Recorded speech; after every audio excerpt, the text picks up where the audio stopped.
पितरों को छोटा बच्चा मानता हूँ। अगर उसकी मन की हो गई तो बहुत अच्छी बात है, और मन की नहीं हुई तो पूरा घर वो तहस-नहस करने की ताकत रखता है। गया जी में आपको बहुत सारे फॉरेनर्स मिल जाएंगे जो गया श्राद्ध करने आते हैं। यस, जो गया श्राद्ध करने आ रहे हैं, कोई इटली से, कोई रोम से, कोई यूरोप से, कोई फ्रांस से, कोई यूके से, कोई यूएस से, कोई कनाडा से, दुनिया भर के लोग आ रहे हैं। अल्टीमेटली तो वो भी मुक्ति चाहते हैं, भटक रहे हैं, परेशान हैं जी।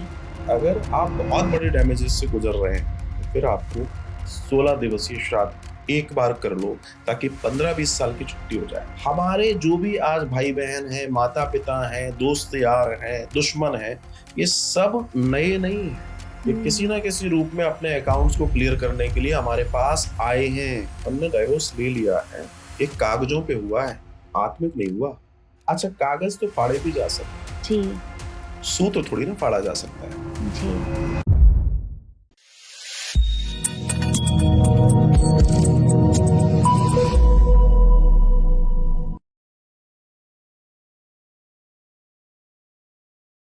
महाराज जी, राधे राधे। श्री राधे। बहुत बहुत स्वागत है आपका सोच मैटर्स पर। धन्यवाद।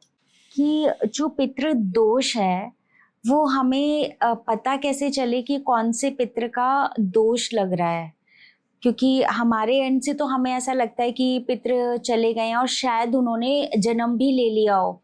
तो क्या ऐसा होता है जो पितृ दोष दे रहा है या जो प्रेत योनि में है उसका अभी तक पुनर्जन्म ही नहीं हुआ है? ऐसा भी है? आपने बहुत अच्छी बात कही जी। कि हमें कैसे मालूम कि वो योनि में है, प्रेत योनि में, पितृ योनि में, या उसका जन्म हो चुका है। अगर तो उसका जन्म भी हो चुका है जी, ध्यान रखिए, मैं भी शास्त्रीय बात यहाँ प्रमाण दे रहा हूँ जी। अगर उसका जन्म भी हो चुका है और वो परेशान है, उसका प्रभाव आपके जीवन में जरूर आएगा। क्यों? क्योंकि आत्मा जब गमन करती है नए शरीर में तो पुरानी सारे कार्मिक अकाउंट्स को लेके करती है। हाँ। तो वो जो बॉडी है जिसमें वो आत्मा है, तो पुराने अकाउंट्स क्लियर करेगी। तो अकाउंट किसके साथ जुड़ा हुआ है? जहां वो थी पहले, जिसके परिवार में थी, वहां का भी तो अकाउंट है, वहां का भी तो हिसाब किताब है। वो नया शरीर भी जहां भी जन्म लेगा, अगर वो परेशान है तो उसकी परेशानी का सबब इस परिवार को कहीं ना कहीं आएगा ही आएगा। पितृ नया जन्म लेने के बावजूद भी आपसे जुड़ा हुआ है, और वो बहुत ज्यादा दूर नहीं है। वो हो सकता है आपके मेड बन के आया हो सकता है आपके यहाँ बेटा बनकर आया हो। तो वो जो अगर क्रूर होकर आया है तो ये पितृदोषी तो आया है। हो सकता है वो पति बनकर आया हो सकता है वो पत्नी बनकर, हो सकता है वो व्यक्ति बनकर आया हो जिस पर हमने बहुत विश्वास किया था, उसके साथ हमने बिजनेस पार्टनर किया था और उसने हमें धोखा दे दिया, करोड़ों से नीचे ला दिया। यस। हो सकता है वो पैट बनकर आया हो। वो किसी भी रूम, क्योंकि आपके अकाउंट को क्लियर करने के लिए जी आएगा जरूर। इस दुनिया में कोई भी बिना अपना हिसाब किए जा नहीं सकता। और अगर इस केस में महाराज जी फॉर एग्जाम्पल किसी ने जन्म ले लिया है और वो जन्म लेने के बाद भी किसी कष्ट में है और जो उसकी पहले की फैमिली है, अगर वो उसके संस्कार करती है, श्राद्ध करती है, जैसा आप बोल रहे हैं 16 दिवसीय, तो क्या जो अभी वो प्रेजेंट बॉडी में है वहां पे उसको फर्क पड़ेगा इस चीज का? ये बहुत अच्छा प्रश्न है जी। अब मान लीजिए कोई व्यक्ति है जिसने नया जन्म ले लिया है जी। और वो दुखी है। जो भी व्यक्ति श्राद्ध कर रहा है, यहाँ हमारे यहाँ श्राद्ध पद्धति में इसका वर्णन आया है जी। कि जो भी व्यक्ति श्राद्ध कर रहा है, पहली बात तो श्राद्ध उसको लगेगा। हाँ। जो जिस बॉडी में वो लगेगा जी 100% लगेगा उसको, और उसके कल्याण के लिए लगेगा। दूसरी चीज, मान लीजिए किसी ने नया जन्म ले लिया है। अब यहाँ एक और नई चीज लिखी गई है, किसी ने नया जन्म ले लिया है और जन्म लेने के बावजूद आप जब यहाँ श्राद्ध कर रहे हो तो आप श्राद्ध किसके लिए कर रहे हो? अपनी पुण्य आत्मा के लिए जी। लेकिन वो आत्मा ने नया शरीर धारण कर लिया, नई मेमोरीज उसके पास आ गई, नई चीजें आ गई, हालांकि पुराना कलेक्शन अभी उसके पास है जी। तो फिर श्राद्ध पद्धति का दर्शन आता है। ऐसे व्यक्ति को, जो व्यक्ति ऐसे व्यक्ति का श्राद्ध करता है जिसने नया जन्म ले लिया है, उस श्राद्ध का श्राद्धकर्ता को लाखों गुना फल प्राप्त होता है। जो श्राद्ध कर रहा है उसको लाखों गुना फल प्राप्ति की चर्चा है। हाँ, बट और उसको वो तो जो पता ही नहीं ना कि जन्म ले चुके हैं ले पितृ। चुका है। और एक और चीज इसमें है कि जिस व्यक्ति के लिए श्राद्ध किया है, वो जी। किसी ना किसी रूप में उस दिन उस श्राद्ध को पाता भी जरूर है, अच्छा। किसी ना किसी रूप में पाएगा जरूर। चाहे ये हो सकता है कि उसको श्राद्ध के लिए कहीं बुलाया जाए, या कोई कि आज हमारा श्राद्ध है, चलो तुम अच्छे आ गए, या फिर पता पड़ा वो किसी रिश्तेदारी में ही है, वो व्यंजन वो उस दिन वो खा रहा है। जी। मतलब किसी भी स्थिति में श्राद्ध उसको इसलिए, एक और आपकी बात जोड़ दूं, कई लोग ये सोचते हैं कि गया श्राद्ध करने के बाद श्राद्ध करने की जरूरत नहीं है। हाँ जी। कई लोगों में भ्रांति है, लेकिन हमारे यहाँ श्राद्ध पद्धति के शास्त्रों का दर्शन आता है कि गया श्राद्ध करें या कुछ भी करें, आपको श्राद्ध हमेशा करने चाहिए। श्राद्ध करना अत्यंत आवश्यक है। क्यों? क्योंकि अगर वो अपने लोक चले गए हैं, मान लीजिए वो पितृलोक में है, मान लीजिए वो किसी शरीर में है, वो कहीं भी है, या फिर वो रास्ते में है, तो आपको तो नहीं मालूम। लेकिन ये जो श्राद्ध आप करेंगे, अगर वो पितृलोक में है, अगर वो नए शरीर में है, तो इस श्राद्ध से आपको लाखों गुना सुख और ऐश्वर्य की प्राप्ति ऑटोमेटिकली हो रही है। ये श्राद्ध अब आपके जीवन को महान बनाएंगे जी। ये श्राद्ध अब आपके जीवन को बहुत ऐश्वर्य दे देंगे, बहुत आनंद दे देंगे। तो इस सूत्र को भी समझना बहुत आवश्यक है। कई बार लोग सोचते हैं अब क्या, अब तुमने गया जी कर दिया। कई लोग गया जी को बोलते हैं गया मतलब गया। अच्छा। जबकि ऐसा नहीं है। गया जी का मतलब है कि आपने उनको पितृलोक गमन करने के लिए, मुक्ति के लिए योजना बना दी है, सारे कार्य कर दिए हैं, आपने अपनी ड्यूटीज निभा दी है। अब आपको कोई दोष नहीं है, लेकिन अभी आपकी ड्यूटी है तर्पण की, जल तर्पण है, श्राद्ध, इन सब की ड्यूटी आपकी हमेशा है। हाँ, ये जरूर है, मान लीजिए आपके यहाँ 16 दिन में से आप 11 दिन श्राद्ध करते थे, आप 9 दिन श्राद्ध करते थे, तब आप ये कर सकते हैं कि आप अपने जो भी अगर नियर बाई माता पिता दादा दादी अर्थात जो भी है, इनके श्राद्ध को आप तिथियों पे करते रहें, और बाकी लोगों का श्राद्ध आप पितृमोक्ष अमावस्या के दिन एक ही सोच के साथ सबके निमित्त एक ब्राह्मण देवता को या मैक्सिमम 3 ब्राह्मण देवता को बुलाकर आप भोजन करा सकते हैं। यहाँ एक चीज और भी है, एक बड़ा कंफ्यूजन है लोगों में कि मान लीजिए किसी का कोई स्त्री नहीं रही, तो वे सोचते हैं ब्राह्मणी को बुलाओ। अच्छा। भाई मेरी माता जी नहीं रही तो उनकी जगह ब्राह्मणी भोजन करेंगे। शास्त्र में कहीं भी ऐसा वर्णन नहीं है। भोजन कराने का दर्शन, जो श्राद्ध का भोजन कराने का दर्शन है, वो तो ब्राह्मण पुरुष को ही है। अच्छा। हाँ, आप उनको जो भी दान दक्षिणा देंगे उसके साथ स्त्री से संबंधित चीजें, वस्त्र आदि इत्यादि, जो कि उसके घर में काम में आएंगी। अब कई लोग, आज भी मुझे ऐसे कई लोग मिल जाते हैं जो कहते हैं नहीं, अब तो इतने दिनों से हम ब्राह्मणी जी और हमारे ब्राह्मण देवता दोनों आ रहे हैं जी, तो हम कहते हैं ठीक है, लेकिन प्रधान पूजन आप ब्राह्मण का ही करेंगे जी। मतलब वो जो काउंट होगा वो ब्राह्मण का ही होगा। प्रधान पूजन आप उनका करें, उनके साथ उनकी श्रीमती जी है, ठीक है, वो सारी चीजें, बट जो मूल है वो है। ये बहुत काउंटिंग की चीजें हैं, बहुत काउंटिंग की चीजें हैं। अगर कोई व्यक्ति इस बात को जान ले तो आनंद हो जाएगा। मैं बहुत छोटी सी बात कहते हुए चलता हूँ। हमारे परिचित हैं, एक बार वो मुझे बता रहे थे कि महाराज जी हम अपने पिताजी का श्राद्ध किए, सारी चीजें हुई, तो सब कुछ हो गया, तो मेरे पास एक बढ़िया कपड़ा आया था पैंट शर्ट का। वैसे मेरे पिताजी कुर्ता पजामा पहनते थे व्हाइट कलर का, तो मैं वो डोनेट करता था, सब कुछ ठीक था। लेकिन मुझे लगा अच्छा है, कीमती है, मैं कर दूं, मैंने कर दिया। और उसी रात को स्वप्न आता, भैया इस बार तूने ये परिपाटी क्यों चेंज कर दी, मेरा ये कपड़े पहनता ही नहीं हूँ। अब आप सोचिए कि मेरे को पैंट शर्ट नहीं चाहिए, मुझे तो ये चाहिए ही नहीं। बोला जबकि उनको गए इतना समय हो गया, उनका जन्म भी हो गया होगा, सारी चीजें हो गई। ये प्रमाण की बात बता रहा हूँ, बिल्कुल सत्य घटना बता रहा हूँ आपको। और वो आपकी जो सज्जन की बात कर रहा हूँ, मेरे ख्याल से 20-25 मिनट का रास्ता है यहाँ से उनका, आप नोएडा में रहते हैं वो। अच्छा, तो तात्पर्य मेरा ये है कि ये चीजें बहुत वैल्यू करती हैं अगर आप इसको समझें। सूत्र एक ही है, अगर आप पितृदोष से पीड़ित हैं तो आप ये समझ लीजिए पीड़ा दिन पे दिन बढ़नी है, कम नहीं होनी है। मैंने इसको कैटेगराइज भी किया है क्योंकि इतना समय हो गया इस पे काम करते करते। मैंने इसको 3 चरणों में देखा है जी। पहला चरण जब आता है, हल्की फुल्की प्रॉब्लम्स होती हैं, आप सोचते हैं तो लाइफ की है, जाहिर सी बात है जी, ये तो चलती रहती है। दूसरे में काम रुकने शुरू हो जाते हैं, बिजनेस रुकेगा, नौकरी रुकेगी, एजुकेशन रुकेगी, विवाह रुकेगा, बच्चा होना रुकेगा, घर में कलह होना शुरू हो जाएगी, बीमारियां शुरू हो जाएंगी, लड़ाइयां शुरू हो जाएंगी, कोई काम नहीं बनते हुए नजर आएंगे, सब होना शुरू हो जाएगा। जी।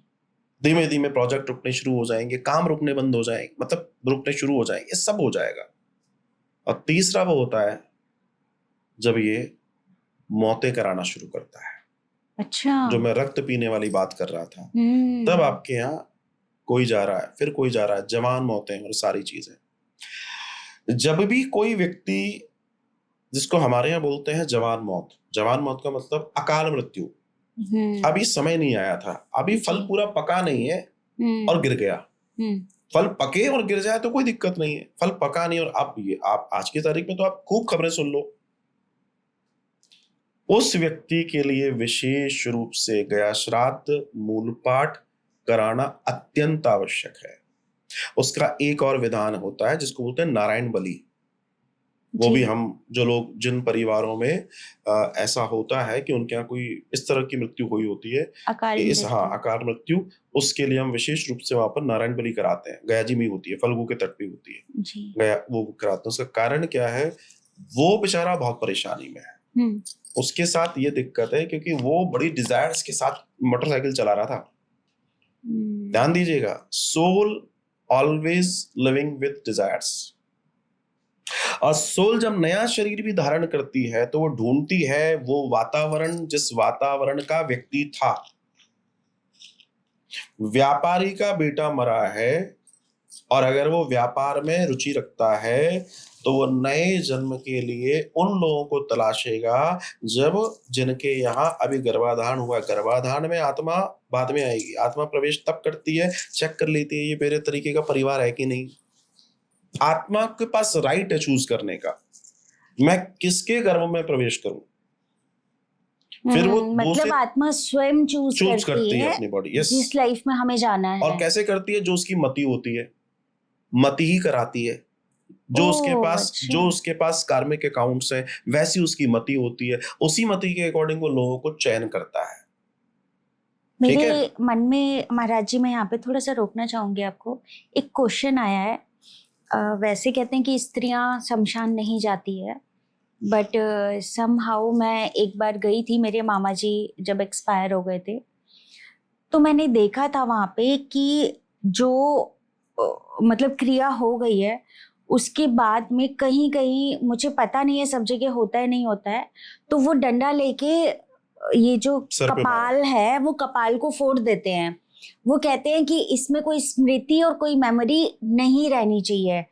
तो जो आप बात कर रहे हैं ना, मेरे को, मैं वहां पे थोड़ा सा इसको कोरिलेट कर रही हूँ, क्या उनको वो ड्रीम और डिजायर याद रहते हैं कि हमें ये चाहिए या हमें ऐसी लाइफ को चूज करना है? अब आप देखिए, ये आपने जो बात कही है बहुत बड़ा साइंस है जी। हमारे यहाँ हर एक चीज बड़े डिजाइन वे में की गई है जी। उसको बोलते हैं कपाल क्रिया। जी। कपाल की क्रिया। तो जो प्राण है वो बहुत सूक्ष्म है। एक कपाल क्रिया होने के पहले का एक चीज आपको बताता हूँ। कभी शमशान में आप पहली बार गए हो, लेकिन जो लोग जाते हैं उनको ध्यान होगा, जब भी शमशान में मुर्दे को रखा जाएगा जी, तो उसका सर दक्षिण दिशा में होगा, पैर उत्तर में होंगे। ये होता है। अच्छा, ये विज्ञान है। जो लोग नहीं कर रहे हैं वो अवैज्ञानिक कार्य कर रहे हैं। क्यों कर रहे हैं? क्योंकि दक्षिण में दक्षिणी ध्रुव है, उत्तर में उत्तरी ध्रुव है। अच्छा। उत्तर में पैर किए जा सकते हैं। उत्तर में कभी भी आप सर रख के सोना शुरू कर दीजिए, आपके सर में माइग्रेन आ जाएगा, सर दर्द हो जाएगा, प्रॉब्लम शुरू हो जाएंगी। इसलिए दक्षिणी ध्रुव, तो या तो दक्षिण में सर करके सो या पूर्व में सर करके सो, राइट जी। तो क्या करता है, दक्षिणी ध्रुव में जब लेटाया जाता है उस तरफ, तो वो खींच रहा है, इधर से दक्षिणी ध्रुव खींच रहा है, इधर से उत्तरी ध्रुव खींच रहा है। लेकिन हमें दक्षिणी ध्रुव की तरफ जाना है, क्योंकि दक्षिण में ही लोक है, 11,000 योजन ऊपर जैसे नरक लोक है। तो दक्षिण दिशा में जब सर होता है तो प्राण दक्षिण की ओर ऊपर की तरफ जाते हैं। प्राण, ध्यान दीजिएगा। तो वो जाकर कहाँ रुक जाते हैं? खोपड़ी में। उसके बाहर जाने की अभी जगह नहीं है। और अगर वो मेमोरीज, वो प्राण वहां रुक जाएंगे तो उसकी गति रुक जाएगी।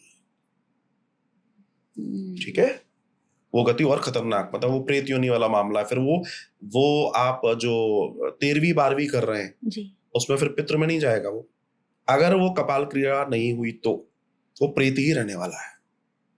ओह अच्छा। ध्यान दीजिएगा।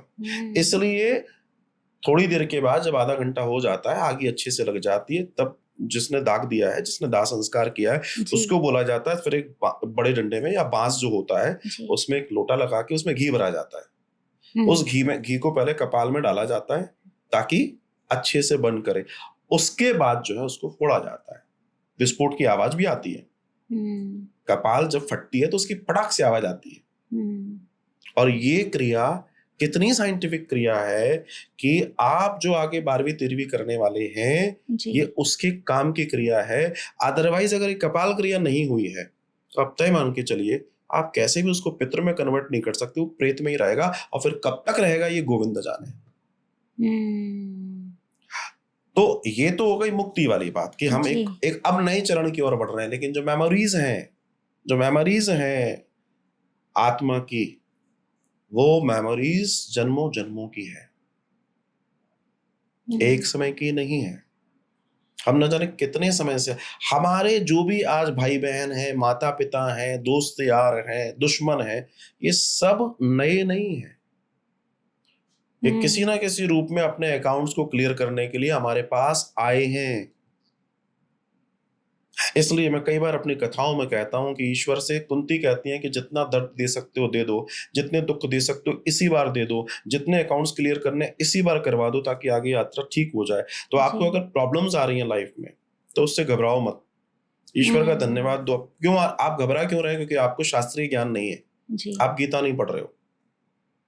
वो स्पष्ट बता रही है कि भाई चुकाना तो पड़ेगा, आपको चुकाए बगैर नहीं निकलोगे आप। तो जो लोग चुका नहीं रहे हैं वो परेशान है, वही असल में पितृदोष है। तो वो आए हैं अपना लेने के लिए। यस आप उनको दीजिए। जैसे हमारे यहाँ कहा गया गाय को पहली रोटी देनी है, तो गाय को पहली रोटी देने का मतलब क्या है? उसमें 33 कोटि देवता है, एक रोटी थोड़ी है, वो 33 कोटि रोटियों में कन्वर्ट हो रही है। वो लोग समझ नहीं पा रहे। और पहली रोटी के पीछे दूसरे, अगर मैं वैज्ञानिक कारण को जोड़ दूं, पहली रोटी जब आप बना रहे हैं तो जो बनाने वाली जगह जो उर्सा है, अब तो लोग अपने किचन के प्लेटफॉर्म को ही यूज कर लेते हैं जी, जो कि बिल्कुल साइंटिफिक नहीं है। अब आप इसको पूछ लो कि क्यों नहीं है जी। अगर ऐसा ही था तो हमारे यहाँ जब रोटी बेलने वाला जो मामला था, वो चौकोर प्लेटफॉर्म, चौकोर उल्सा बोलते थे उसको, वो भी तो हो सकता था। गोली क्यों होता था वो? मार्बल का या पत्थर का चकला बेलन या लकड़ी का क्यों होता था चकला? गोल क्यों होता था? क्योंकि इस पूरे ब्रह्मांड में जो भी गति चल रही है वो राउंड चल रही है। तो जो सरफेस टेंशन है, जो उसकी जो ऊर्जा है, वो उसी राउंड में रहती थी और उसी राउंड से राउंड में जाती थी और राउंड से आती थी। और यहाँ भी राउंड चल रहा है, ये पृथ्वी भी राउंड घूम रही है, ये ब्रह्मांड भी राउंड घूम रहा है। Everything is moving like this. इसका विज्ञान है। तो उस चीज को समझना बहुत जरूरी है। तो वो रोटी वहां पहली बार जब उससे स्पर्श में आ रही है, उसमें बैक्टीरिया वायरस होंगे, कितना ही धो लो, तो वो आटा उसको ले रहा है। बेलन में भी है, तवे में भी है। वो पहली अग्नि जो आई है उसमें भी कुछ बर्न हुआ है, जो बर्नर पे हुआ है, लकड़ियों में हुआ है, जो बर्न हुआ है, वो पहली बार में उस रोटी के साथ क्लब कर रहा है, जो कि आपके लिए हानिकारक है। लेकिन ये साइंटिफिक रीजन है। लेकिन उसको पचाने की ताकत किसमें है? हमारी गौ माता में। इसलिए वो रोटी उनको देनी है ताकि आपके सारे दुखों को वो ले रही है, इसलिए वो पूजनीय है। तो इसे समझना जानना बहुत जरूरी है। श्राद्ध लोग नहीं कर पा रहे हैं। लोग सोचते हैं आज मेरे यहाँ श्राद्ध है, होटल से खाना मंगाया, किसी को भिजवा दिया। ये निहायत मूर्खता है, क्योंकि इसको श्राद्ध नहीं कहते। श्राद्ध में तो पहले पंचबली होती है। पहले अग्नि को भोजन लगाया जाता है, कौवे को दिया जाता है, गाय को दिया जाता है, चींटियों को दिया जाता है, श्वान को दिया जाता है। 5 के बाद छठवां भोजन है ब्राह्मण देवता, जो आपके यहाँ आके खाकते हैं। 6 नंबर पे है वो। पहले नंबर पे अग्नि है, जो उपले को होम दिया जाता है। सब पहला भोजन तो वो है। जब तक आप ये प्रोसेस में नहीं जाएंगे, ब्राह्मण का भोजन लगना ही नहीं। कहाँ लगे पड़े हो? लोग नहीं समझते इस बात। काफी लोग ऐसे हैं ना महाराज जी, जो श्राद्धों में कहते हैं कि हम बहुत ज्यादा दान पुण्य करते हैं, और कहीं ना कहीं वो इसलिए करते हैं कि जो हमारे पितृ हैं उनको मोक्ष मिले, बिकॉज वो विधि विधान नहीं जानते, तो वो बहुत कुछ दान करते हैं। तो क्या वो दान उनके पितरों पे लगता है? मेरी समझ में उस दान का, उनको दान का जो फायदा होता है जी। वो हो सकता है, लेकिन पितरों को नहीं लगता। अच्छा। मैं आपसे एक चीज पूछूं, हम्म। आपको बेंगलुरु जाना है हम्म। और आप अभी फ्लाइट टिकट कर रहे हो, वो आपसे मांगेगा जी। कि आपको कौन सी फ्लाइट, जो बेंगलुरु जाने वाली फ्लाइट है, तो बहुत सारी फ्लाइटें होंगी, तो आप बेंगलुरु वाली फ्लाइट पे जाएंगे? नहीं, कोई भी फ्लाइट का टिकट दे दो, मैं तो बेंगलुरु जाना चाहती हूँ, ऐसा होगा क्या? नहीं। आप दौड़े दौड़े गए रेलवे स्टेशन पे, भैया टिकट दे दो, कहाँ का? अरे कोई भी दे दो, मुझे तो जाना है दिल्ली, कोई भी दे दो। और वो उसने भी कहा ठीक है भाई, आप जैसे आए हैं, उसने भी कोई निकाल के दे दिया। दौड़े दौड़े गए, आप ट्रेन में बैठ गए, सामने जो खड़ी है चल पड़ी, आपने रात की सांस ली, आनंद आ गया। थोड़ी देर में किसी ने आपसे कुछ, और भाई कहाँ जा रहे हो? आपने कहा दिल्ली, उसने कहा ये तो जा रही है मुंबई। अब आप रो रहे हैं, हाय मैंने तो टिकट लिया है, मैं तो सीट पर हूं। तो ये किसकी गलती है? बहुत सारे लोग इस बात को नहीं समझते। उन्हें ये समझने की जरूरत है, दान और मदद में अंतर है। दान हमेशा अपने से ऊपर श्रेष्ठ को दिया जाता है, और मदद किसी की भी की जा सकती है। मान लीजिए आपके यहाँ कोई पूजा हुई और पूजा में आप में 450 रुपए निकले जो दान के हैं, तो आप इसको अपनी मेड की बच्ची को नहीं दे सकते, चाहे कितनी क्यूट हो। वो श्रेष्ठ को जाने, वो ब्राह्मण को जाने, वो मंदिर में जाने, वो मठ में जाने, किसी वहां जाने। सो दान ऊपर की ओर जाता है, मदद नीचे कहीं भी हो। मदद में और दान में अंतर है। लोग मदद को दान समझने लगे हैं। मेरे यहाँ कुछ है, हम झुग्गियों में जाके करे आए। अरे झुग्गियों में थोड़ी तुम्हारे पितर बैठे हैं, और तुम्हारे पितर इतनी दयनीय स्थिति में है क्या? और अगर है तो तुमने लाके वहां बिठा दिया उनको। तुम्हारा पितर तो ऐश्वर्य चाहता है, सुगंध चाहता है। Try to understand this. लोग नहीं समझ रहे इस बात को। जो चीज जिस ड्रॉप बॉक्स में जानी है वो वही जाएगी। आप डिनाई नहीं कर सकते इस बात के लिए। फिर मैं कह रहा हूं, आज के लोगों को ये जानना चाहिए कि हमारा वैदिक साइंस है क्या। इस साइंस ने लाखों साल पहले वो लिख दिया है जो आज का विज्ञान आज भी सिर्फ खोज रहा है। कुछ पैदा नहीं कर रहा है, खोज रहा है। खोजने का मतलब होता है जो था उसे ढूंढ लिया, इति खोज। पैदा नहीं कर रहा वो कुछ। तो इसलिए हमें समझने की जरूरत है, हमारे जो पितृ हैं उन पितरों को अगर हमने सही से सेटलमेंट नहीं किया, हमारा सेटलमेंट बिगड़ जाएगा। और ये हमारा दायित्व है, ये हमारी ड्यूटी है। जी। पितृदोष से मुझे महाराज जी आप ये बताइएगा कि जो स्त्रियां हैं, क्या उन पे भी पितृदोष लगता है? और मेरा सेकंड क्वेश्चन ये है कि फॉर एग्जांपल कोई स्त्री है जो शादी करके जा चुकी है, तो क्या उस पे मायके वाला जो पितृदोष है वो लगेगा, या मतलब सिर्फ ससुराल पक्ष का ही पितृदोष उसको लगेगा? ऐसे बहुत सारे मेरे पास कुंडलियां आती हैं, केसेस आते हैं, जो स्त्रियों की बात होती है तो स्त्रियों पे भी पितृदोष आता है, स्त्रियों पे भी पितृदोष आता है। फिर आपने दूसरा प्रश्न ये पूछा कि मान लीजिए उसका विवाह हो गया, अभी वो अपने ससुराल में चली गई, तो क्या उस पे पितृदोष रहेगा? बिल्कुल रहेगा। अगर आपको कोई बीमारी और आपका विवाह हो गया, तो विवाह होने से बीमारी थोड़ी ठीक हो जाएगी। ओह, मतलब मायके साइड से पितृदोष, मेरे पास बहुत केस है, मायके साइड के पितृदोष है बहुत सारे लोगों को। अच्छा। आते हैं। अब ऐसी स्थिति में क्या होगा? ऐसी स्थिति में या तो उस लड़की का पिता या भाई या पति भी उस पितृदोष के लिए पूजा अनुष्ठान करके उससे उसकी मुक्ति करा सकता है। अच्छा। बिल्कुल आसानी से हो सकती है। ये एक बहुत अच्छा प्रश्न है। कई लोग ये सोचते हैं कि शायद ये जेंट्स पर ही आता होगा। ये युवतियों पर भी है, स्त्रियों पर भी है, आता है। और अगर कोई सिंगल वुमेन है, सिंगल पेरेंट है, सिंगल वुमेन है, वो कैसे इसको करे? हाँ, ये प्रश्न बहुत अच्छा है। मेरे पास ऐसे बहुत सारे कॉज होते हैं कि वो अकेले हैं। जी।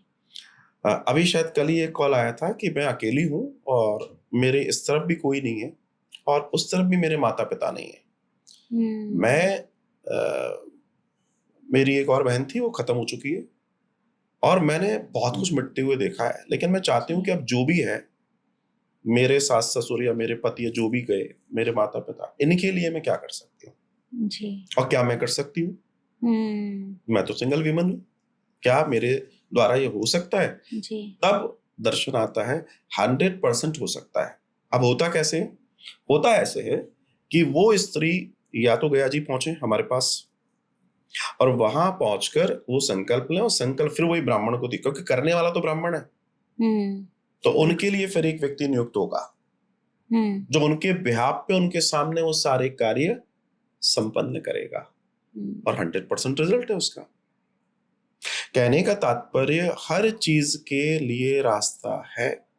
वनस्पत की हम अपनी चीजों को जाने, और मुझे ऐसा लगता है इस दुनिया में बहुत सारे पुण्य कर्म हैं।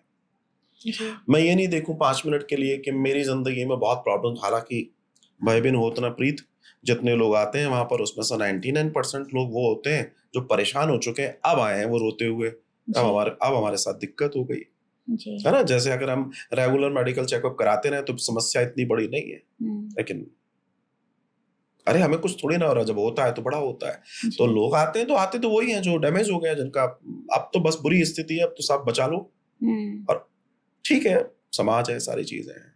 लेकिन मैं ये कहता हूं कि अगर आप समय रहते सिर्फ इसको मानवता के नाते निभा लें जी, कि जिनकी वजह से हम हैं, उनके लिए हम कुछ अच्छा कर दें, उनके गमन के लिए अच्छा कर दें, उनकी मुक्ति के लिए अच्छा कर दें, जी, मैं समझता हूं ये और भी ज्यादा श्रेष्ठ है। मेरी दृष्टि में ये और भी ज्यादा श्रेष्ठ है।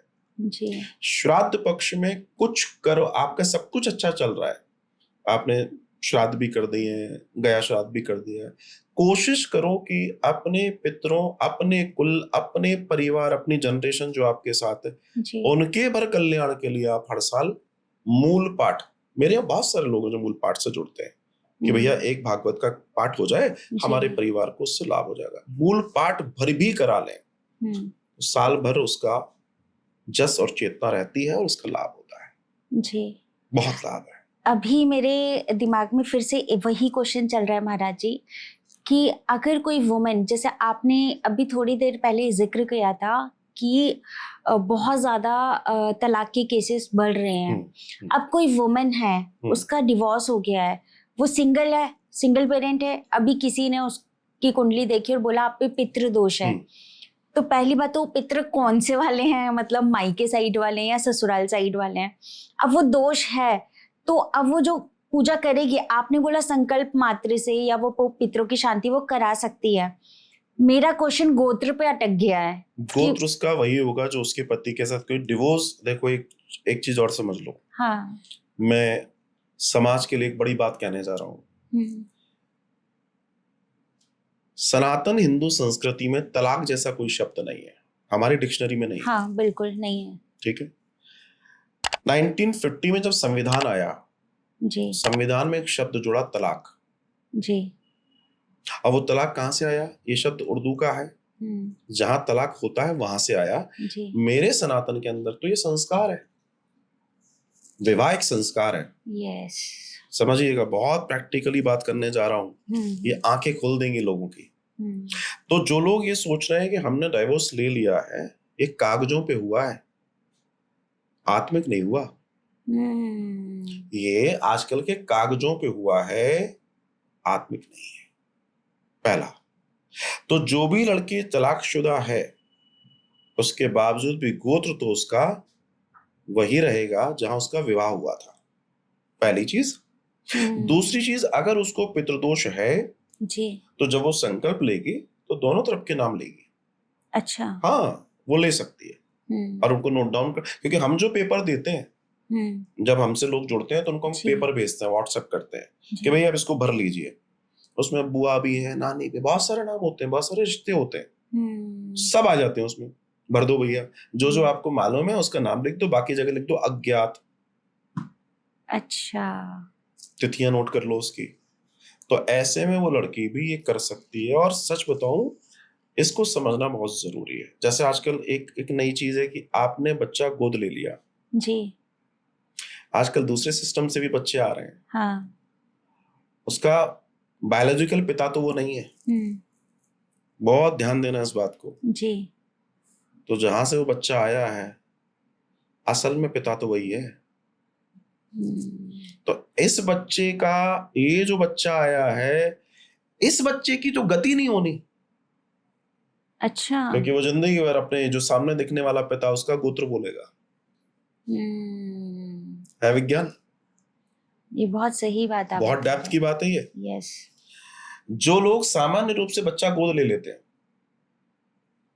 कि भाई ये बच्चा हमें गोद दे दो, अच्छी बात है, ले लो। लेकिन बच्चा गोत्र लेने का मेरे शास्त्र के अंदर एक विधा है पूरी, जिसको गोत्रदान बोलते हैं। जैसे विवाह की पद्धति है ना, वैसे गोत्रदान पद्धति है। अच्छा, ये कैसे होता है? उसमें ये होता है, पूरा पूजा लगती है, और जो व्यक्ति बच्चे को गोद दे रहा है जिसको, वो पूरी पद्धति होती है, पूजनीय पद्धति, जिसमें अपने गोत्र सहित बच्चे को दान देता है, जैसे कन्या का दान होता है। हाँ, मेरे माइंड में भी वही आ रहा था। कन्या का गोत्रदान होता है। हाँ, शब्द है कन्यादान, क्योंकि जब असल में कन्यादान नहीं है। यस, यस, असल में ये गोत्रदान है, जिसको हम, अब गोत्र तो दिख नहीं रहा, तो उसका नाम क्या आ गया? कन्यादान। आजकल बड़ी, अरे साहब कन्या कोई दान की चीज है क्या? नहीं भैया, जानो समझो, एक्चुअल में द वर्ड इज गोत्रदान। यस। लेकिन उसको अब दिख तो नहीं रहा, तो लोगों ने क्या क्या कहा? कन्यादान। और कुछ ये फिल्मों ने कुछ डायलॉग वायलॉग डाल के कन्यादान कर दिया उसको। जी। उसी प्रोसेस से, जैसी वो प्रोसेस होती है, वैसी ही बच्चे के गोद लेने की प्रक्रिया हमारे यहाँ बताई गई है। और अगर उस प्रक्रिया से बच्चा आया है, तो फिर जिसके यहाँ आया उसका गोत्र मान्य है, वरना गोत्र वही है जो पुराना था। यहाँ भी गड़बड़ है। यस। जहां से आया है वो गोत्र ये चिल्ला रहा है, लेकिन अगर इस प्रक्रिया से नहीं आया है तो गोत्र पीछे हो गया। बिकॉज पूरा मामला इस ब्रह्मांड में जी गोत्र से है, पूरा मूल गोत्र है। बहुत मतलब ऐसी बात है, बहुत इम्पोर्टेंट बात है ये, और मैं बहुत थैंकफुल हूँ। मुझे फर्स्ट टाइम ये पता चल रहा है, और इसकी मतलब वर्ड की ना महत्ता पता चल रही है कि जब पिता अपनी लड़की का दान करते हैं तो तभी तो हमारा गोत्र चेंज होता है। तो ऐसे ही अगर हम किसी बच्चे को भी अडॉप्ट कर रहे हैं, राइट, तो गोत्र के साथ अडॉप्ट गोत्र करें। के साथ, और उसकी पूरी हमारे यहाँ पूजा पद्धति बताई गई है, जिसको गोद देने की प्रक्रिया बताई गई है। आजकल क्या है, डॉक्यूमेंटेशन किया, आप डॉक्यूमेंटेशन से तो कर सकते हो जी, लेकिन अभी उसको मेरे दर्शन में बायोलॉजिकल नहीं हुआ। बायोलॉजिकल कब होगा? कब वो, जब वो प्रोसेस से आएगा। प्रोसेस, तो अगर आप उस प्रोसेस को फॉलो कर लेना, डेफिनेटली उसके अंदर वो सारे गुण धर्म आपके आ जाएंगे।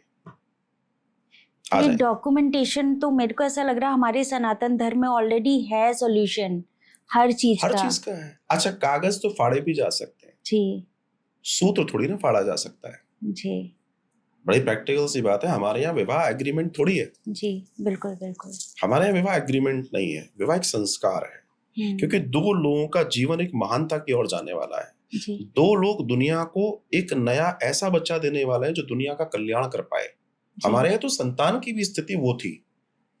आज संतान कामावेश होकर पैदा हो रही है, पहले विचार से पैदा होती थी, मुझे कैसा बच्चा चाहिए, उसकी तैयारी होती थी सालों साल, तब एक संतान पैदा होती थी, और जैसे सोच होती थी वैसे बच्चा पैदा होता था। जी। इवन दो हमारे यहाँ एक उपनिषद है, गर्भोपनिषद। गर्भोपनिषद पूरा डिपेंड इसी बात पे, किस तरह गर्भ धारण करें और कैसा बच्चा चाहिए, पूरा पढ़ो, जैसा आपको चाहिए वैसा मिलेगा। अच्छा, हाँ, गर्भोपनिषद है। महाराज जी, काफी लोग ऐसे हैं जो श्राद्ध में मतलब वो नहीं आ पाते गया, या वो नहीं कोई ऐसी क्रिया करा पाते हैं, लेकिन फिर भी वो कुछ ना कुछ तो श्राद्धों में करना चाहते हैं अपने पितरों के लिए। तो उनके लिए आप कुछ बता दीजिए कि उनको इसका फल प्राप्त हो।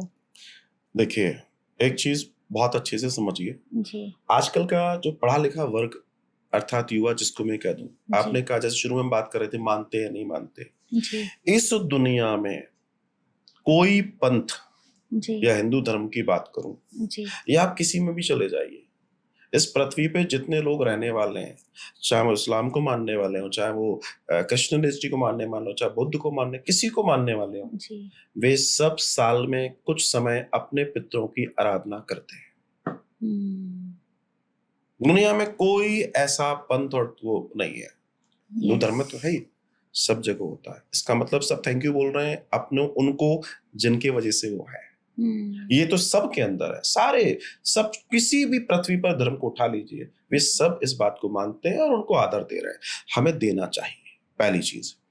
लेकिन आपने कहा कि कुछ ना कर पाए तो क्या करें, है ना, जो आपका दर्शन है जी।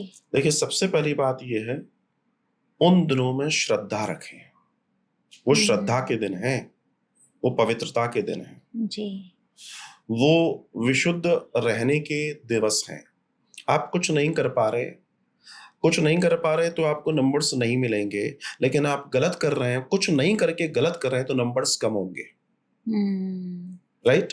जी। तो उस समय क्या कर सकते हैं, हम नॉर्मल श्राद्ध कर सकते हैं। नॉर्मल श्राद्ध जो हम करते हैं, ब्राह्मण को बुला के वे आ जाएं तो बड़ी अच्छी बात है, वो सारी चीजों से हिसाब से कर सकते हैं। हम अपने पितरों के निमित्त सीधा निकाल सकते हैं, कच्चा निकाल सकते हैं, इसको कच्चा सीधा बोलते हैं। भोजन बनाने की सामग्री, उसको सीधा बोला जाता है। व्यूअर्स सुन रहे हैं, वो समझ रहे होंगे सीधा कैसे कहते हैं जी। दूसरी चीज, जो लोग भी कुछ अच्छा करना चाहते हैं, मैंने अभी आपसे कहा, अगर वे चाहें तो अपने कल्याण के लिए, अपने पितरों के कल्याण के लिए श्रीमद् भागवतम के मूल पाठ का पारण जरूर कराएं। आपके यहाँ व्यवस्था नहीं है, हमारे यहाँ होता है, हर साल होता है। मेरे यहाँ सैकड़ों ब्राह्मण बैठते हैं और वो इस कार्य को विधि विधान से करते हैं। उसके लिए टेलीफोन पे संकल्प लेके, और वीडियो पर, टेलीविजन मेरी कथाएं लाइव रहती हैं तो सब दिख रहा है, सब हो रहा है। एक ये प्रक्रिया से जुड़ सकते हैं। और किसी को कुछ नहीं मालूम मेरे यहाँ कौन कब गया, तो वो पितृ मोक्ष अमावस्या वाले दिन किसी ब्राह्मण देवता को बुलाकर उनका विधिवत भोजन पान कराकर न्यायोचित जो दान दक्षिणा है वो देकर इसका पालन कर सकता है। जी। पितरों का स्वप्न में आना, ये क्या बोध कराता है? बिकॉज मैं अपनी पर्सनल बात करूँ ना, तो मेरे को मेरे जो मम्मी की साइड के हैं, जैसे मेरे नाना जी हो गए, मेरे मामा जी हो गए, मेरी नानी जी हो गई, ये मुझे कंटिन्यूअसली सपने में दिखते हैं, बट ये मुझे कुछ बोल नहीं रहे होते हैं, सिर्फ जैसे मैं बैठी हूँ ऐसे बैठे हैं और देख रहे हैं बस। तो बार बार ऐसे सपने में आना, इसका कोई मतलब होता है क्या? स्वप्न में किसी भी तरह के पितृ का दिखना जी नॉर्मल वे में ठीक नहीं है, नॉर्मल वे में जी। लेकिन अगर वे एबनॉर्मल स्थिति में दिखाई दे रहे हैं, खून से लथपथ, रोते हुए, रोटी मांगते हुए, दूध मांगते हुए, हाथ जोड़ते हुए, जिस बोलते हैं ना कि बस परेशान है हम, रोते हुए, मतलब इस टाइप से किसी भी रूप में दिख रहे हैं, इसका मतलब कि आप घोर पितृदोष के औरे में हैं। और ये लोग मुक्त नहीं है, ये मुक्ति चाहते हैं, इसलिए बार बार आपको इंडिकेशन दे रहे हैं। एक चीज ये। लेकिन नॉर्मल वे में भी अगर आपको वो पितृ दिख रहे हैं, नॉर्मल भी दिख रहे हैं, वो न परेशान है न कुछ है, जैसे आपने कहा सादर बैठे हुए दिखते हैं, मुस्कुराते हुए दिख रहे हैं, ये ठीक है, लेकिन दिखना नहीं चाहिए। अगर दिख रहे हैं, इट मीन्स कुछ ना कुछ उनकी डिमांड्स हैं, जो उन्हें, आपके जो नानी पक्ष हैं, जो भी है, उनको समझना होगा, उनके निमित्त करना होगा, या फिर कुछ नहीं, उन सबके निमित्त एक बार मूल पाठ श्राद्ध पक्ष में करा दो। जी। ध्यान दीजिएगा, घटना, अच्छा आपको दिख रहा है, पड़ोसियों को क्यों नहीं दिख रहा है, औरों को क्यों नहीं दिख रहे हैं? अब ध्यान दीजिएगा, जैसे मुझे तो नहीं दिखते, मेरे जो भी गए होंगे वो नहीं दिखते, या और मेरे साथ है कई यहाँ पे भी लोग आपसे पूछ रहे आपको दिखते हैं, कहेंगे हम नहीं दिखते। क्यों नहीं दिखते? उसका कारण है। अच्छा, एक और चीज बहुत अच्छे से समझिएगा, सनातन में पुनर्जन्म का दर्शन है, इसलिए पुनर्जन्म की अवधारणा है, बाकी जगह पुनर्जन्म का दर्शन नहीं है। इसलिए सनातन में हम आत्मा के कल्याण, जैसे कोई नहीं रहा, हम कहते हैं भगवान उसकी आत्मा को शांति दे, ओम शांति लिख देते हैं जी। लेकिन अन्य दर्शन में आप चाहेंगे तो वहां रिप लिखा जाता है। यस। अब कई बार हमारे यहाँ पर लोग यहाँ भी रिप लिख देते हैं। यस। जबकि रिप का मतलब क्या? Rest in peace. Rest in peace मतलब वो जो कब्र में दबाया गया है, उसके लिए है रेस्ट इन पीस। क्योंकि वहां की अवधारणा ये है कि कभी एक कयामत का ऐसा दिन आएगा जब सबको जीवित किया जाएगा। हमारे यहाँ तो ये दर्शन नहीं है ना। सो यहाँ अगर आप रिप लिख रहे हैं, मैं कई पढ़े लिखों को देखता हूँ सो कॉल्ड, जो वहां पर बड़े सोचते हैं हमने बहुत अच्छा काम कर दिया, लिख दिया RIP रिप। बट वो वर्ड वहां के लिए नहीं है। हम्म, हमारे यहाँ के तो हम तो बहुत ऊंची बात कर रहे हैं, आत्मा की शांति की बात कर रहे हैं, जी हम तो मुक्ति की बात कर रहे हैं जी, हम तो आवागमन से ही मुक्त होने की बात कर रहे हैं। जी तो यहाँ पर इस चीज को समझना और जानना बहुत ज्यादा जरूरी है। तो जो भी मामला है, हमें जी इस दर्शन से देखना होगा, इस स्थिति से देखना होगा, तब वो चीज समझ में आएगी, वैसे समझ में नहीं आएगी। तो हम्म, हमारे यहाँ का जो मामला है वो अलग टाइप से है, जी उसे समझिए, उसे जानना जरूरी है। बिल्कुल। महाराज जी, थोड़ा सा आप अपने बारे में बता दीजिए कि जो आप श्राद्धों में ये कार्य करते हैं, अगर किसी को आपसे संपर्क करना है तो वो कैसे करें? देखिए, मैं कई वर्षों से मानव मंदिर सेवाश्रम वृंदावन के तत्वाधान में जी श्री गया जी में 16 दिवसीय अनुष्ठान होता है, जी जिसमें देश और दुनिया से लोग, जिनको मेरे बारे में जानकारी है या जो परेशान है, बड़ी सीधी सी बात है, जी और जिनको ये सारे कार्य करने होते हैं, वो हमें आपके माध्यम से, पॉडकास्ट के माध्यम से या सीधे संपर्क कर सकते हैं, करते हैं, और फिर जी वो उस चीजों को समझते हैं, फिर भी हमारे पास वहां पहुंचते हैं। जो 16 दिन पहुंच सकते हैं 16 दिन पहुंचते हैं, जो 1 दिन, जो 3 दिन, 5 दिन, या प्रतिनिधि के तौर पे जिनको जैसे कराना, या घर बैठे जो लोग मूल पाठ कराना चाहते हैं, मैंने कहा कुछ नहीं तो एटलीस्ट वो जिनके पास सामर्थ्य नहीं है जी तो वो कराने के लिए हमसे संपर्क कर सकते हैं। और वो जी संपर्क, जैसे अभी यहाँ भी नंबर होगा, वहाँ कांटेक्ट कर सकते हैं। तो श्री मनुश्री जी करके भी सर्च किया जा सकता है, जी मानव मंदिर सेवाश्रम वृंदावन के नाम से भी सर्च किया जा सकता है। जी और सबसे बड़ी बात है, पितृदोष से संबंधित अगर आप कंटेंट देखना शुरू करेंगे तो कहीं ना कहीं मिल जाएंगे। तो ये है, लेकिन कार्य हमारे यहाँ पूर्ण विधान से होता है। जी जैसे इस बार के पितृपक्ष आरंभ हो रहा है 7 सितंबर से, जी ये चलेगा 21 सितंबर तक, अच्छा 7 सितंबर से 21 सितंबर तक। जी तो जो भी लोग 16 दिवसीय अनुष्ठान से जुड़ना चाहते हैं, उन्हें 6 सितंबर को मेरे पास गया जी पहुंचना होगा। 6 सितंबर को मेरे यहाँ की पूरी प्रक्रिया में रहना, रुकना, भोजन, पूजन, पूजन की सामग्री, जी आचार्य, वहां जहाँ रोज आना जाना है, वो सारी व्यवस्था मैं करके रखता हूँ। मेरे पास एकोमोडेशन, जो होटल में फुल्ली एयर कंडीशन होता है, क्यों रहता है उसका कारण है, मैं व्यवस्थाओं को अच्छा मायने में सोचता हूँ, जी क्योंकि वहां उस समय ह्यूमिडिटी होती है। जब 6-8 करेक्ट घंटे व्यक्ति धूप में बाहर रहेगा यस तो उसको आराम चाहिए। तो जब वो आए, भोजन करे, आराम करे, फिर 4 बजे श्रीमद् भागवत सुनेगा वो, फिर अपना भोजन पानी करके 9 बजे 1 घंटे के लिए वो मेरे पास गरुड़ पुराण सुनने आएगा। जी इस तरीके से उसकी दिनचर्या चलती है, और वो बहुत विधि और आनंद के साथ लोग ये करते हैं। कई लोग तो हमें बताते हैं, 5वें 6वें रोज उनको समझ में आने लगता है कि कुछ बढ़िया हो रहा है। अनुभव तो सब होता ही है ना, बिल्कुल अनुभवों का तो पूरा दर्शन है, तो उस अनुभव को लोग शेयर करते हैं कि साहब देयर इज, एक अच्छी खबर आई आज, बहुत दिनों से नहीं आई थी, 3 साल से हम सोच रहे थे, आज आ गई। जी ऐसा बहुत सारा होता है। क्यों होता है? मैंने एक चीज हमेशा से कही है, और शुरू में भी मैंने एक बात कही थी, श्राद्ध इति श्रद्धा। आप अगर इस कार्य को श्रद्धा से करते हैं, या किसी भी कार्य को श्रद्धा से करते हैं, दुनिया का कोई भी कार्य आप श्रद्धा और विश्वास से करते हैं, जी आप तय मानिए आपको परिणाम मिलेगा। मैं हमेशा से इन चीजों पर इतने बड़े विमर्श को बार बार इसलिए करता हूँ, क्योंकि जो लोग अपनी परेशानियों के समाधान दुनिया में अलग अलग जगह ढूंढ रहे हैं, जी वो वहां नहीं है।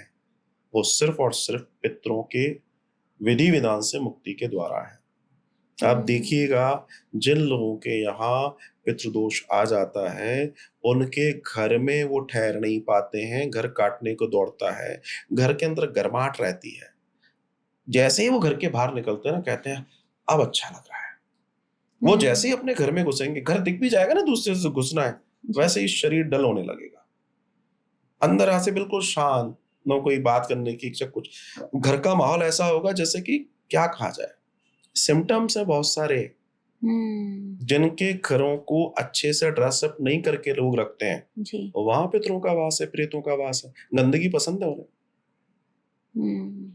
जहाँ शुचिता नहीं है, शुद्धता नहीं है, बड़ों का मान सम्मान नहीं है, जी खान पान अगर गलत है, प्रेत आएंगे। आप उनको नहीं रोक सकते, क्योंकि जितने तादाद में हम हैं इस पृथ्वी पर, उससे कई सौ गुना तादाद में वो हैं इस पृथ्वी पर, और अब तेजी से बढ़ रहे हैं कलयुग के वजह से। क्योंकि लोग तीसरा चौथा और 13वीं के साथ बरसी, और बाकी तो भगवान जाने। माता पिता के साथ गलत व्यवहार जी, बड़ों का अपमान, उनका अपयश, ये सारी चीजें आत्मा को दुखाती हैं और यही दोष पैदा करती हैं और ये जिंदगी को नरक बना देती है। अगर इससे बचना है, मैं सभी से एक चीज कहता हूं, बड़ों का सम्मान कीजिए, जीते जी अपने बड़ों को, छोटों को प्यार दीजिए, हर जीव से प्रेम कीजिए। सबके अंदर ईश्वर वास है, क्योंकि जी जिंदा है, ईश्वर है उसमें। सबका सम्मान कीजिए। जब जिनकी वजह से हम जब वो चले जाएं तो उनके प्रति जो हमारी ड्यूटीज हैं, जल तर्पण है, श्राद्ध है, जो भी हमारी रिचुअल्स हैं, उनका विधि विधान से पालन कीजिए, ईश्वर का ध्यान कीजिए, सबका कल्याण हो। मेरी तो ईश्वर से यही कामना है कि सब में सुमति आए, सब अपने जीवन को अच्छे से जी पाए। बहुत अच्छी बात कही महाराज जी आपने। चलते चलते बस एक सवाल जो मन में है वो जानना चाहती हूँ कि जब आप श्राद्ध कर रहे होते हैं तो क्या ऐसे भी होते हैं कि वहां पे आपको अन्य आत्माएं भी दिख रही होती हैं कि भाई हमारी भी मुक्ति करा दीजिए, ऐसा कभी हुआ है? मैंने आपको शुरू में बोला जी, हर व्यक्ति डिजायर के साथ जी रहा है और हर आत्मा मुक्ति चाहती है। कोई ऐसी नहीं है जिसको, क्योंकि वो जो योनि है बहुत खतरनाक है, दर्द भरी योनि है। तो ऐसे बहुत होते हैं जो, अच्छा एक और चीज है, बहुत अच्छा प्रश्न आपने पूछा। बहुत सारे लोग सोचते हैं मैं अपने फला फला का कर सकता हूँ कि नहीं कर सकता। हाँ जी साहब, मेरे शास्त्र का दर्शन है, हाँ। कोई अननोन व्यक्ति भी किसी का कर सकता है। उस व्यक्ति का गोत्र नहीं मालूम, उसको कश्यप गोत्र बोल सकता है। अच्छा। और उसका कर सकता है, क्योंकि किसी की मुक्ति कराना पाप नहीं है। मतलब कोई मित्र भी किसी का कर सकता है, कोई अननोन भी क्योंकि किसी का भला कर रहे हो जी। भला करने के लिए कहीं कुछ नहीं है, कर दो। तो आप ये समझ लीजिए, ऐसी बहुत सारी अतृप्त आत्माएं होती हैं जो विचार करती हैं ये हमारा भी कर दें। होता है, बिल्कुल होता है। क्योंकि मैं अभी इमेजिन कर रही हूँ कि शायद वहां पे आत्माएं इंतजार करती हूँ कि शायद अब हमारा नाम पुकारा जाए। हजारों लाखों कई लोग तो अदृश्य अतृप्त अननोन आत्माओं के लिए वहां पर निदान कराते हैं, वो करते हैं। आज तो स्थिति यह है, हमारे शास्त्रों का दर्शन आता है कि अगर आपके पास कोई नहीं है, आपको लगता है हमारे बात कोई नहीं करे, आप खुद से अपना पूरा जो क्रियाकर्म है वो तक कर सकते हैं। 7 दिन लगते हैं, आप खुद अपना कर सकते हैं जीवित रहते हुए। ये कैसे होता है? शास्त्रीय दर्शन है, परंपरा में लिखा हुआ है, गरुड़ पुराण का दर्शन है। चलिए, ये बहुत क्यों, अच्छी जो बात सन्यासी है वो भी तो यही करते हैं। सन्यास लेने के पहले खुद का क्रियाकर्म करना पड़ता है। यस। उस प्रक्रिया को आप नॉर्मल वे में भी कर सकते हैं, ये चीज।